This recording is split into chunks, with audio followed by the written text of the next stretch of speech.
कभी सपना टूट जाए, कभी दिल टूट जाए, कभी कोई अपना टूट जाए, तो समझ लेना ईश्वर ने तुम्हें एनर्जी का न्यूक्लियस बनाया है।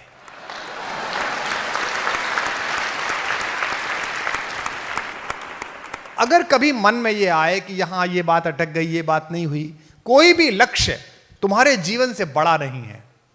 सबसे बड़ी चीज तुम्हारी खुद की जिंदगी है, सबसे पहली चीज तुम्हारी है।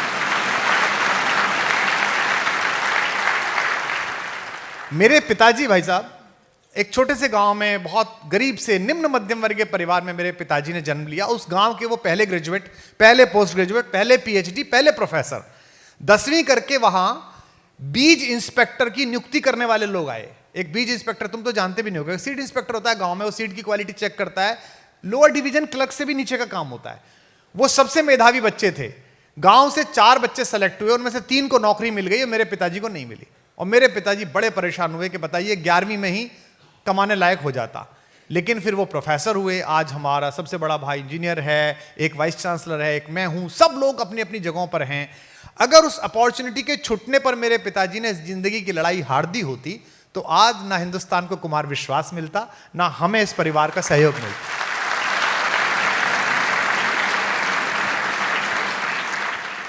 आज संयोग से कलाम साहब का दिन भी है, हम उन्हें भी याद कर रहे हैं। और मेरा सौभाग्य है कि मुझे उनके दर्शन के और सत्संग का अवसर मिला। वो भी आपको पता है कि एनडीए में सेलेक्ट नहीं हुए थे। और उसके बाद जब उन्होंने पूछा शिवानंद स्वामी से कि मैं क्यों सेलेक्ट नहीं हुआ, तो शिवानंद स्वामी ने कहा कि तुझे जहाज उड़ाने के लिए नहीं भेजा ईश्वर ने, तुझे किसी बड़े काम के लिए भेजा है। और आज पूरी दुनिया में मिसाइल लॉन्चिंग में हम सबसे नंबर 1 है। पूरी दुनिया की मिसाइल हम उड़ाते हैं। तो खूब मेहनत करो, खूब पढ़ो। एनआईटी, आईआईटी, आरईसी, कहीं ना कहीं एडमिशन हो जाएगा। 1% अगर ऐसा लग रहा है कोई चीज नहीं हो रही है, मेहनत में कमी नहीं करनी है।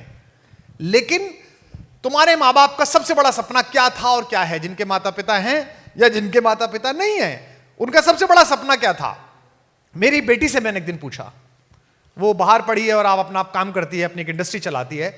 मुझे इतना अच्छा लगा उसका जवाब। मैंने उससे पूछा कि बेटा लाइफ में तू क्या करना चाहती है? सोचो इसका क्या जवाब हो सकता है। उसने मुझसे कहा मैं खुश रहना चाहती हूं। कितनी सुंदर बात है। तुमसे कोई भी पूछे कि तुम क्या बनना चाहते हो, इंजीनियर बनना बाई प्रोडक्ट है। पहला प्रोडक्ट है अच्छा मनुष्य बनना, अच्छा समाज का व्यक्ति बनना। आप अच्छी बेटियां बने, अच्छे बेटे बने, अच्छे नागरिक बने। आज मुझे जब किताब दी लीजेंड ऑफ एलन, इसका क्या मतलब है? वो जब बच्चा आया होगा इस संस्थान में जिसका उस पर फोटो छपा है, वो तुम्हारे जैसे ही रहा होगा। तुम में से एक ऐसा बच्चा, ऐसी बेटी, ऐसा बच्चा रहा होगा। किसी का भी, इनमें से किसी को नहीं पता। आज मैं यहां घोषित कर रहा हूं, यहां मैं पढ़ रहा हूं, मुझे नहीं पता कि आज मैं 50, 51, 52 साल का हो गया। 25 साल बाद जब मेरा 75वां साल मना रहा होगा, तुम में से कोई देश का राष्ट्रपति होगा, कोई प्रधानमंत्री होगा, कोई दुनिया का सबसे बड़ा टेक्नोक्रेट होगा।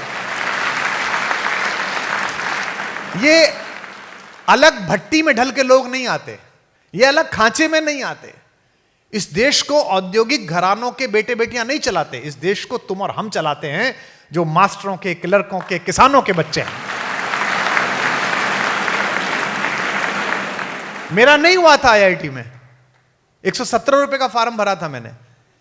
कैलकुलस कमजोर थी और ऑर्गेनिक कमजोर थी, नहीं हुआ। कोई दिक्कत नहीं, मैंने 117 का फॉर्म भरा था। आज की रेट में आईआईटी से 117 करोड़ वसूल कर चुका हूं, पूरे देश के आईआईटी से।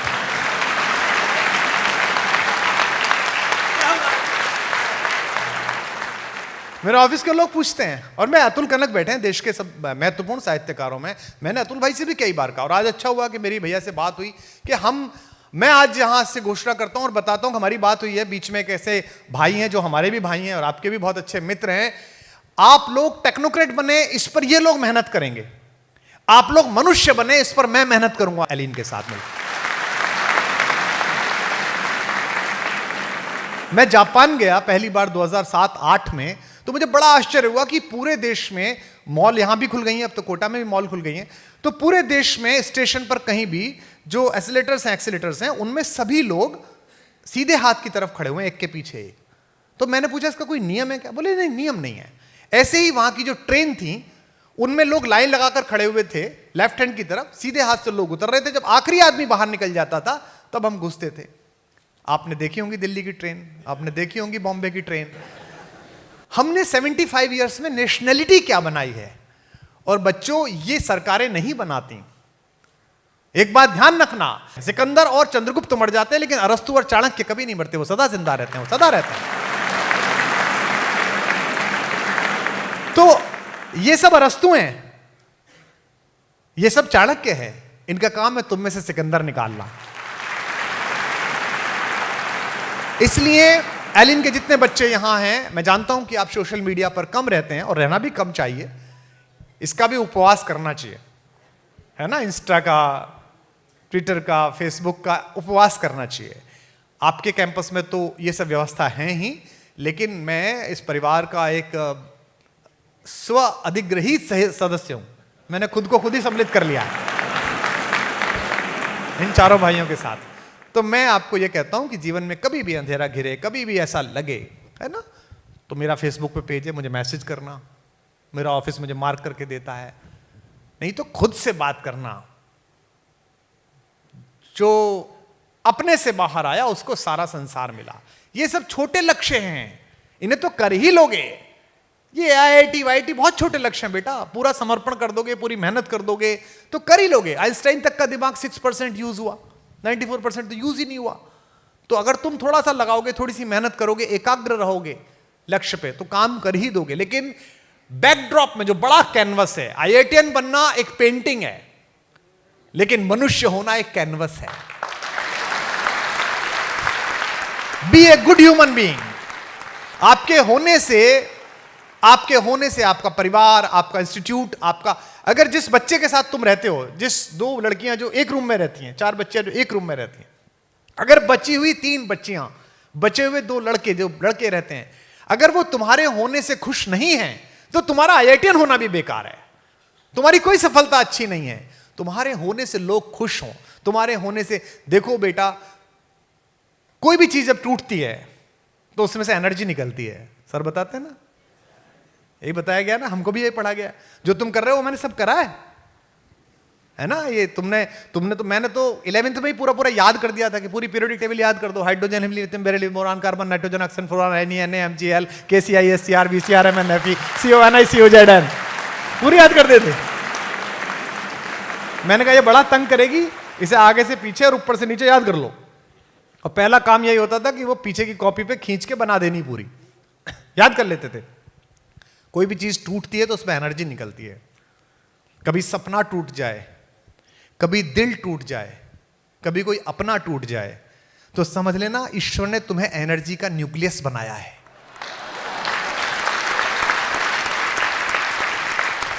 अब ये तुम पर है कि एनर्जी टूटे तो कोई बम बना लेता है और कोई बिजली बना लेता है। जो निगेटिव लोग हैं वो बम बना लेते हैं।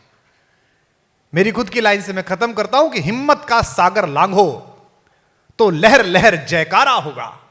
एक घर से निकाला हुआ लड़का जिसके पास केवल एक वलकल था, एक कपड़ा था, पत्नी थी और भाई था, पैरों में चप्पल नहीं थे, उसने 7 बार दुनिया जीते हुए रावण को घर जाके पटक के मारा, अनस्किल्ड फोर्स को लेके। रावण की फोर्स तो स्किल्ड फोर्स थी, देवासुर संग्राम में देवताओं के चक्के छोड़ा दिए थे, लेकिन घर में घुस के मारा। ये जो कॉन्फिडेंस है कि अगर मैं सच्चा हूं, अगर मैंने मेहनत की है तो रिजल्ट निकलेगा। मैं सुनाता हूं आपको ये लाइन कि हिम्मत का सागर लांघो तो लहर लहर जयकारा होगा, और दिल टूटे या एटम टूटे दुनिया में उजियारा होगा। तो अगर कभी भी दिल टूटे, अगर कभी भी मन परेशान हो, तो मान लेना कि भगवान ने तुम्हारा न्यूक्लियस चुन लिया। You are the luckiest one. अब काम होने वाला है, अब तुम करने वाले हो, और आत्मविश्वास इतना रखना, कोई फर्क नहीं पड़ता कौन सी रैंकिंग आई, 100वीं आई, 1000वीं आई, कोई फर्क नहीं पड़ता। जब जटायु के घाव पूछ रहे थे राम, तो राम ने पूछा कि चाचा आप मेरे पिताजी के दोस्त रहे हो, मैं आपको स्वस्थ करा दूं, मतलब हॉस्पिटल ले चलूं। जटायु ने कहा कि नहीं बेटा, अब मेरे मरने का समय आ गया। जटायु फाइटर प्लेन चलाते थे। ये जो गिद्ध विद्ध का मामला है ना, ऐसा नहीं था, वो फाइटर प्लेन चलाते थे। उस जमाने में टेक्नोलॉजी थी कि दूसरे के प्लेन में क्या हो रहा है ये आप अपने स्क्रीन पे देख सकते थे। तो उन्होंने देखा कि उस प्लेन में जो ऊपर जा रहा है सबसे बड़ा एयरफोर्स 1, उसमें एक सीता का अपहरण हो रहा है। ये एयरफोर्स 1 शांति की सीता का अपहरण आज नहीं कर रहा, पहले से करता है ये। अब थोड़ा दूर रहता है, न्यूयॉर्क रहता है, पहले लंका में रहता था।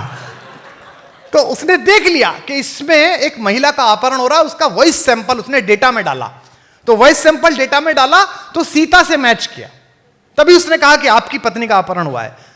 ये साइंस है, सब पूरा साइंस है। तो उन्होंने कहा कि मैं आपका इलाज कर दूं, तो उन्होंने कहा नहीं बेटा, अब तो मेरा समय आ गया, अब मैं जाऊंगा। तो जटायु ने पूछा कि बेटा जब मैं ऊपर जाऊंगा तो तुम्हारे पिता मिलेंगे, दशरथ मिलेंगे, मेरे दोस्त, मैं उनसे क्या कहूं? अब एक लड़का जो घर से निर्वासित है, वनवास में है, उसकी पत्नी का अपहरण रावण करके ले गया और वो भी युद्ध करने के लिए जा रहा है, सेना बनाएगा बेचारा, वो क्या बोले? रामचरितमानस में बाबा तुलसीदास कहते हैं, इसे कॉन्फिडेंस कहते हैं, इसे राम बनना कहते हैं, ऐसे बनो। वो कहते हैं आप मत कहना चाचा जी, पापा से जाके आप कुछ मत कहना, जो मैं राम, अगर मैं उनका लड़का हूं तो कुल सहित, खानदान सहित कहे दशानन आए, रावण खुद ऊपर आके बताएगा कि क्या कर दिया था उसने। इसे कहते हैं confidence. This is called confidence. आप मत बताना पापा को। तो कभी पापा फोन करें, मम्मी फोन करें या परिवार का कोई फोन करे, सर पूछें, तो यही कहना कि सर चिंता मत करो, जिस दिन रिजल्ट निकलेगा उस दिन बता दूंगा क्या मेहनत कर रहा हूं, कैसा पढ़ रहा हूं, क्या काम कर रहा हूं, उस दिन पता चल जाएगा।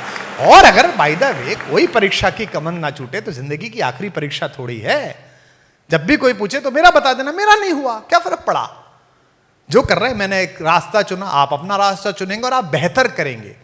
दुनिया परीक्षाओं के हथौड़ों से नहीं गढ़ी जाती, प्रतिभाओं की सोच से गढ़ी जाती है कि आप प्रतिभा कैसे। तो आज तो कार्यक्रम है, मेरा तो मन था कि मैं आप लोगों से मिलूं, विशेष रूप से एलन परिवार ने आपको अपना बच्चा, अपनी बेटी, अपना बेटा समझ के गलेजे से लगाया है, और यही खूबसूरती है। व्यवसाय तो बहुत लोग करते हैं, पैसे तो बहुत लोग कमाते हैं, हर फूल वही माना जाता है जो आसमान में सुगंध और पृथ्वी में बीज छोड़ के चला जाए। सुगंध तो इनकी फैल ही रही है और बीज आप लोग हो, जिससे बड़े वृक्ष बनेंगे। मिले हर जख्म को मुस्कान से सीना नहीं आया, अमरता चाहते थे पर जहर पीना नहीं आया। तुम्हारी और मेरी दास्तां में फर्क इतना है, मुझे मरना नहीं आया, तुम्हें जीना नहीं आया। बहुत शुक्रिया, बहुत धन्यवाद। मुझे मरना नहीं आया, तुम्हें जीना नहीं आया।